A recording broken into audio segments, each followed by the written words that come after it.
Brian, for decades, those remains were simply known as Bones 10, but DNA technology has finally identified her as Wendy Stevens. For years in the 1980s and 90s, the Green River Killer terrorized the Seattle area.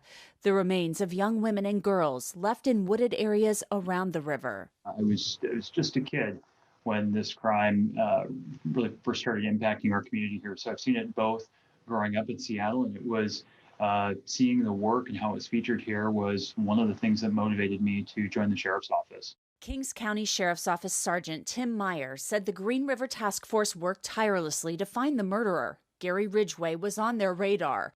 But it wasn't until 2001 that DNA testing confirmed Ridgway was the killer. As part of a plea agreement, he confessed to murdering 49 girls and women and led detectives to more remains. The work of identifying victims wasn't over, including a set known only as Bones 10. She was in our system known as Bones 10, and that was just a designator that was given for our investigators. All of our detectives, everyone at the medical examiner's office, they are not satisfied with that. Last fall, investigators enlisted the help of the DNA Doe Project, a nonprofit that uses DNA from victims to find matches to potential family members on genealogy websites GEDmatch and Family Tree DNA. How quickly were you able to put together Wendy's identity? Most of the matches that we looked at were in the third cousin range. And then when we were building them out, we found connections between those trees. And we found a couple that united clusters of some of these matches. And that couple turned out to be Wendy's parents.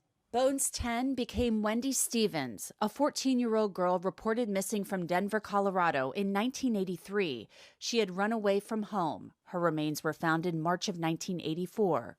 Now, 37 years later, some answers finally provided to Wendy's family. In this case, it was really difficult. At the same time, there is a sense of accomplishment being able to give her back her name and our other John and Jane Does. I feel like it restores some of their power and their dignity so that they can, be essentially home.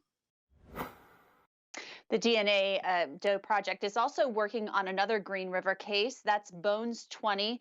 Karen Binder said they had a little bit of trouble extracting the DNA from those remains, but they are working on it and hope that they can provide that set of bones identity. And there's also Bones 17. That is another set of remains at the Kings County Medical Examiner's office.